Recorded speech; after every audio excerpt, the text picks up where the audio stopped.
Jadi tanamkan saudara-saudara, Indonesia hari ini sedang coreng-moreng mukanya.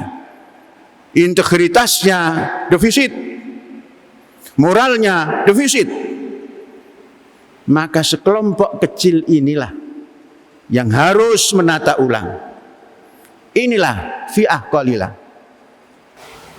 Ini fi'ah qalilah yang harus menata ulang bersama-sama fi'ah qalilah yang lainnya. Assalamualaikum warahmatullahi wabarakatuh. Saudara sekalian, alhamdulillah kita hampir menyelesaikan bulan 10, yakni hari ini tanggal 21, 21, maknanya tinggal 10 hari lagi. Alhamdulillah, dan bentar lagi bulan 11, kemudian Desember kita cuti atau belajar di masyarakat selama 1 bulan. Saya cerita sedikit. Hari Rabu kemarin saya operasi ulang. Jadi patah yang lalu telah disambung, dioperasi kemudian disambung. Ternyata setelah hampir 1 bulan diperiksa, duduk sambungannya itu lepas. Kemudian saya diskusi dengan dokter lagi, ini harus diperbaiki. Nah, dijawab terpaksa harus dibongkar ulang. Saya sepakat, semestinya hari ke-30 itu dilakukan operasi lagi. Namun ketika itu saya ada halangan, sedikit ada gangguan, ada terpapar yang tanpa gejala. Kemudian istirahat 2 hari, dicek lagi sudah habis, tidak ada. Baru hari ke-40 dioperasi. Saudara-saudara, ternyata 40 hari tulang saya sudah nyambung. Walaupun posisi tidak persis seperti yang dikehendaki, tapi sudah nyambung. Kemudian sambungan itu sudah dibalut oleh daging baru. Sepertinya dipatahkan ulang, bukan sepertinya, dipatahkan ulang kala dioperasi itu. Menurut dokter dibongkar ulang atau dipatahkan lagi, kemudian diambil pennya, diganti pen baru, dikerik tulangnya, dihilangkan dagingnya itu. Jadi cukup lama operasinya, lebih dari 1 jam itu. Saya masuk pukul 6 pagi, 6.45 masuk, siap-siap. Saya masih membaca 6.45. Setelah itu tidur karena memang di bius total. Jam 10 itu sudah di luar ruang operasi. Ternyata saudara-saudara, operasi yang kedua ini paskanya terasa luar biasa, nyiluknya itu. Kalau yang pertama tidak terasa apa-apa, sebentar saja. Ini sampai 3 jam, 4 jam nyiluk. Nah, kasih obat mungkin, karena terus diinfus ada obat macam-macam.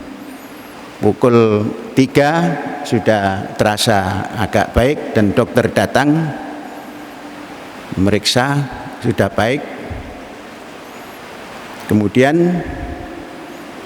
makan, pukul 5 saya tidur, 5 sore. Jam 8.30 bangun. Jadi tidur 4 jam. Jam 10 tidur lagi, jam 4 bangun. Sambil diinfus dan sudah baik, tidak terasa sakit. Dan sekarang digip, mudah-mudahan hasilnya tidak mengecewakan. Saudara-saudara, itulah sehat. Tangan kiri selalu dianaktirikan, kiri. Nah, kerjaannya juga bagian yang kiri-kiri saja gitu kan. Ternyata nggak ada tangan kiri terganggu, semua gunakan tangan kanan. Jadi ada hal-hal yang tabu gitu kan, tangan kanan. Tapi apa boleh buat? Nah, ini berita sehat itu mahkota.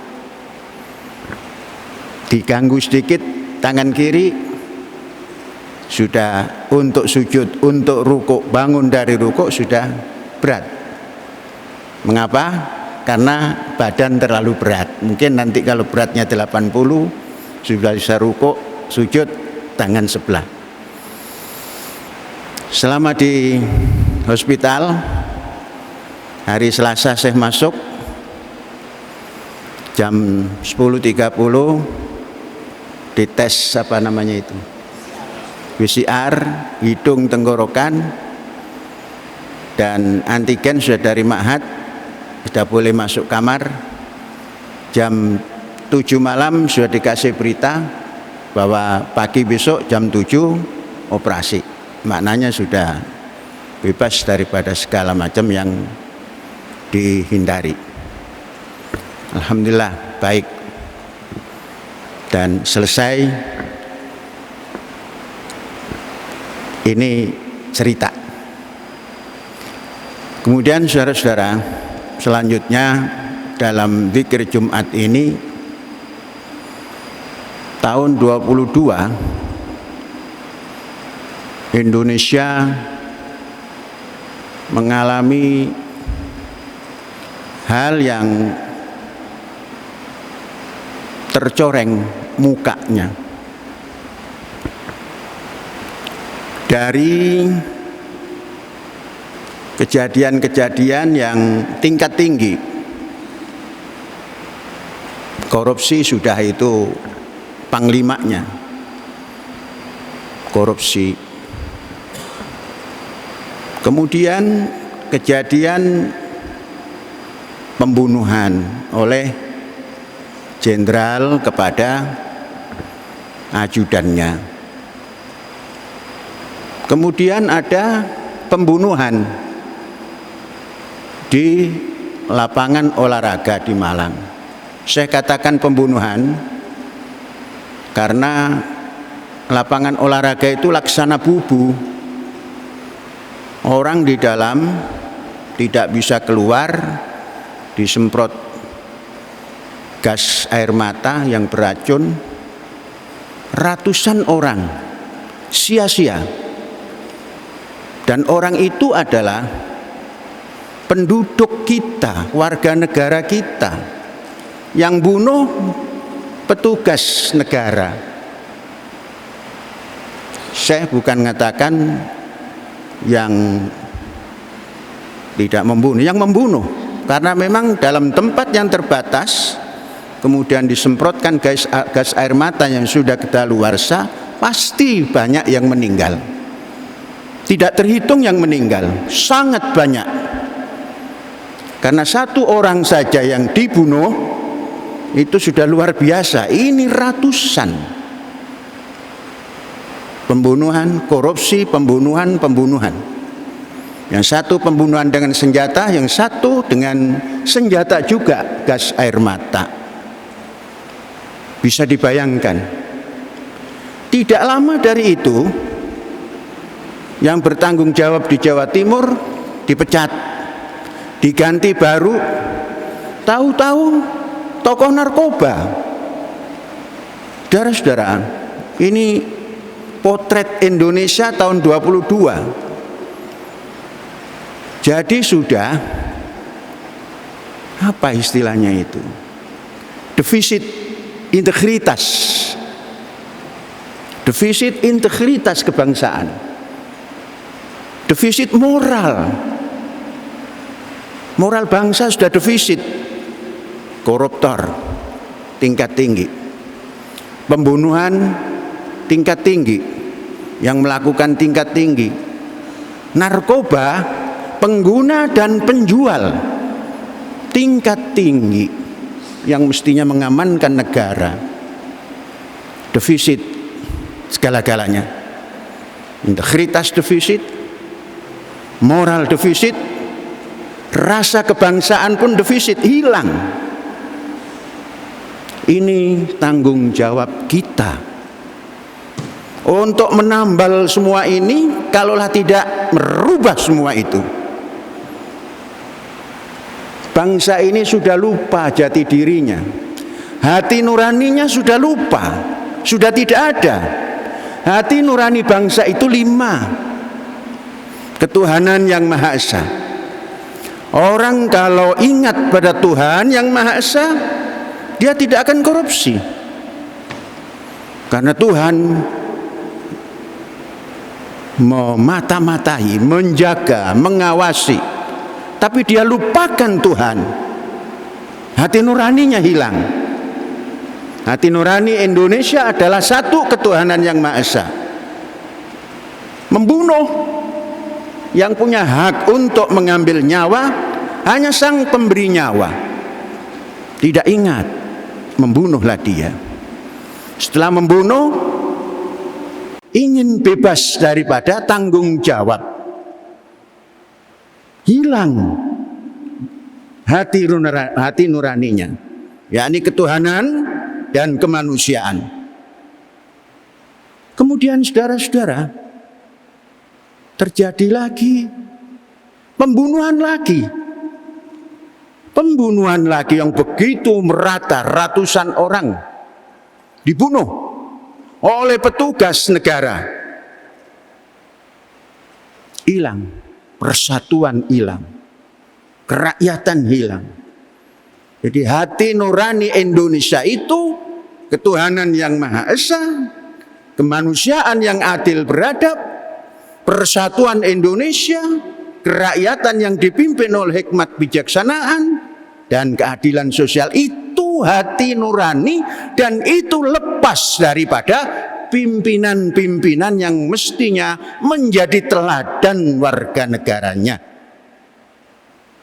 Ini harus ditandani. Kita punya kewajiban, jangan dibiarkan. Maka dalam pendidikan ini, hati nurani bangsa, hati nurani negara, hati nurani Indonesia ditanamkan supaya menjadi pegangan hidup. Sebab apa? Apapun pekerjaan, kalau itu dilakukan, tanya kepada hati nurani. Hati nurani pribadi bisa menjawab, hati nurani negara bisa menjawab. Sesuaikah dengan ketuhanan? Sesuaikah dengan kemanusiaan? Sesuaikah dengan persatuan? Sesuaikah dengan kerakyatan? Sesuaikah dengan keadilan sosial? Itu ukurannya, itu hati nurani bangsa. Jadi tanamkan saudara-saudara, Indonesia hari ini sedang coreng-moreng mukanya. Integritasnya defisit, moralnya defisit. Maka sekelompok kecil inilah yang harus menata ulang. Inilah fi'ah qalilah. Ini fi'ah qalilah yang harus menata ulang bersama-sama fi'ah qalilah yang lainnya. Hadza wallahu yar'ana wa yahfadzuna walhamdulillahi rabbil alamin. Merdeka!